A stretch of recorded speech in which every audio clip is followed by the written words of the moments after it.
ان 2-3 سوالوں کے آج ہم جواب لینے کی کوشش کرتے ہیں.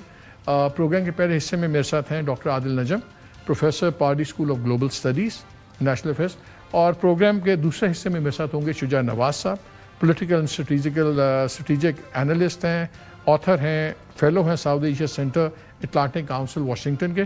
ابھی پہلے بات کرتے ہیں ڈاکٹر عادل نجم سے. ڈاکٹر صاحب السلام علیکم. جی السلام علیکم. پہلا سوال، ہولڈ کرے گا سیز فائر اور ٹرانسلیٹ کرے گا لانگ ٹرم معاہدے کے اندر؟ دعا یہی ہے، امید یہی ہے. پہلے تو آپ کو بھی مبارک، باقی دنیا کو بھی مبارک کہ it is actually a good step. اصلی سوال اب یہ ہے کہ یہ ہولڈ کرے گا یا نہیں. اس وقت بھی ہمیں جو خبریں آ رہی ہیں ایز وی ٹاک، اس میں ہمیں کہیں کشیدگی نظر آتی ہے، کہیں ڈاؤٹ نظر آتا ہے، کہیں سوال آتا ہے کہ کون آئے گا کون نہیں آئے گا، کہاں گولی چلے گی نہیں چلے گی. میرا خیال ہے اگر یہ اگلے 40 50 60 گھنٹے ہولڈ کر جاتا ہے، 3-4 دن ہولڈ کر جاتا ہے، then it is very likely to hold, or then it is also very likely to reach to a larger agreement.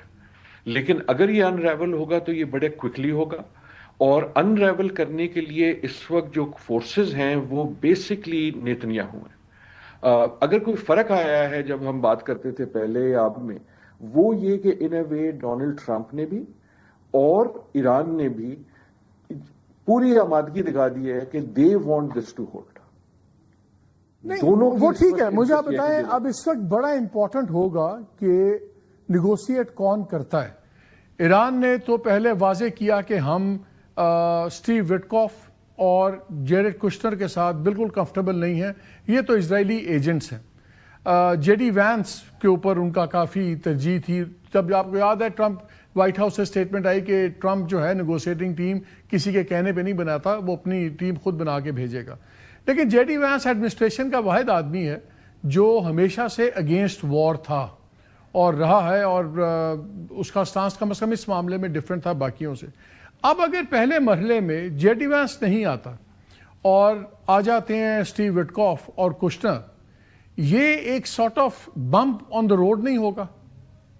ہو سکتا ہے لیکن مالک صاحب میرے خیال میں جے ڈی وینس بھی کوئی اتنا بڑا ہیرو نہیں ہے. آپ کو یاد ہوگا یہ وہی شخص ہے، آپ کو یاد ہے جب بالکل پہلی بار وائٹ ہاؤس میں میٹنگ ہوئی زیلنسکی کی، تو وہ کون شخص تھا جس نے ایک دم اٹھ کے کہا کہ یار تم کپڑے کیسے پہن کے آ گئے ہو، تم شکر نہیں کرتے، ہمارا شکریہ نہیں کرتے.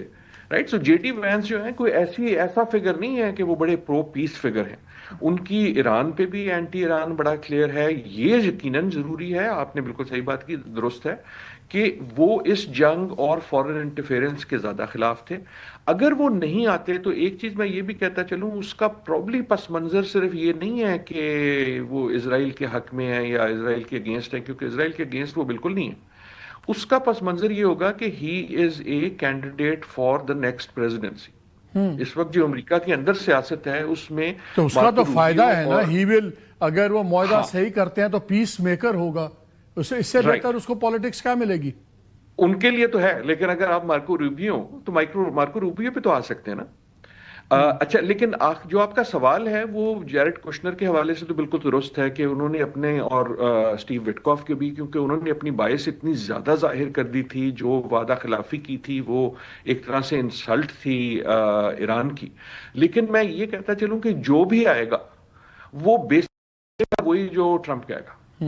دیکھیں اب ٹرمپ یہ تو کلیئر کر دیا نا کہ امریکہ پالیسی نہیں بناتا، ٹرمپ بناتا ہے. ان کی آپ اگر ٹویٹ بھی پڑھیں وہ لیکن نیگوشیٹرز بڑے آرام سے ڈی ریل بھی کر سکتے ہیں نا، غلط چیزوں پہ فوکس کر کے، تو وداؤٹ ایون شوئنگ اٹ. اگر انہوں نے اسرائیل کی گیم کھیلنی ہو تو آپ کو یاد نہیں ہے کہ لاسٹ ٹرمپ کا بیان کیا تھا کہ مجھے وٹکوف نے آ کے کہا کہ اس کی فیلنگ ہے کہ ایرانین سیریس نہیں ہے تو میں نے فیصلہ کر لیا.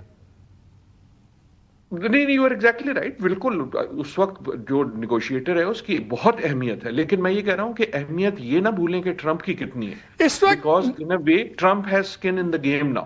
نہیں وہ تو ٹرمپ کو تو آف ریمپ پاکستان نے دیا ہے. ہم نے تو کل بھی انالیسس دیا تھا کہ جب ٹویٹ آئی تھی تو میں نے اسی وقت کہا تھا ٹویٹ آنے کا مطلب ہے کہ بات چیت طے ہو گئی ہے.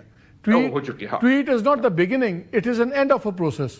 تو وہ تو کلیئر ہو گیا کہ سارا سکرپٹڈ تھا اور دونوں سائڈز پہ پہلے طے ہوا تھا، وہ تو چیزیں سامنے آ گئیں.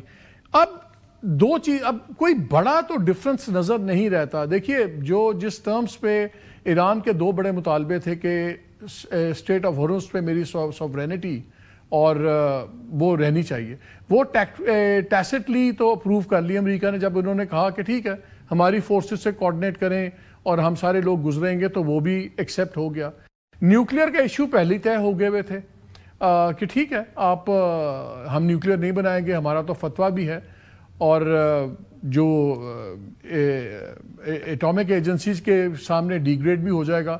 آؤٹ سٹینڈنگ ایشوز تو ایک میزائلز کا رہ گیا, وہ جو ان کا 15 پوائنٹ تھا پلان امریکہ کا, اس میں بھی کہا تھا کہ یہ at a later date it can be worked out. Point wise کون سا پوائنٹ آف کانفلکٹ آپ کے خیال میں رہ گیا ہے؟ میرے خیال میں مالک صاحب ایران کی طرف سے جو سب سے امپورٹنٹ جو چیز ہے نا, دیکھیں نا کچھ چیزیں نان نیگوشیبل ہوتی ہیں لیکن جو سب سے زیادہ نیگوشیبل چیز ہے اور جو ضروری چیز ہے, ان اے وے ڈیل بریکنگ چیز ہے, ایران کو یہ جو سینکشنز ہیں یا جو اکنامک سچویشن ہے اس سے آؤٹ چاہیے.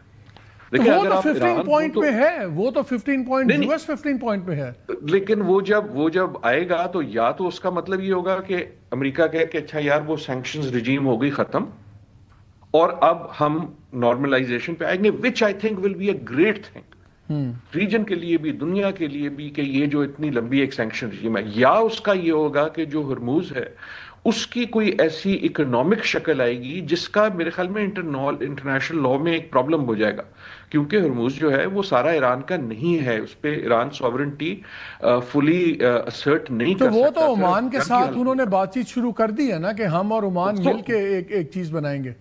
ہاں, لیکن اس میں باقی گلف ممالک کا بھی ہے. So what I am seeing is کہ ایران کے لیے ان چیزوں کی جو ڈیٹیل ہے وہ بڑی امپورٹنٹ ہے. اور مالک صاحب وہ امپورٹنٹ اس لیے ہے کہ دیکھیں آج تک جو ہے, لیٹ اس اسیوم کہ یہ جو ہے ڈیریل نہیں ہوتا, لیٹ اس اسیوم کہ یہ سکسیڈ ہوتا ہے.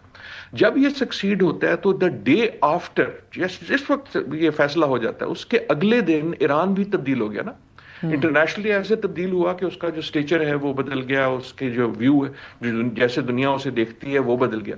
انٹرنلی ایسے تبدیل ہوا کہ ابھی تک تو بقا کی جنگ تھی, بقا کی جنگ میں لوگ نہیں پوچھتے کہ مجھے کتنی قربانی دینی ہے, وہ قربانی دینے کو تیار ہوتے ہیں. جس دن بقا کی جنگ ختم ہو جاتی ہے تو پھر لوگ پوچھتے ہیں کہ یار آٹے کا کیا بھاؤ ہے. لیکن ڈاکٹر صاحب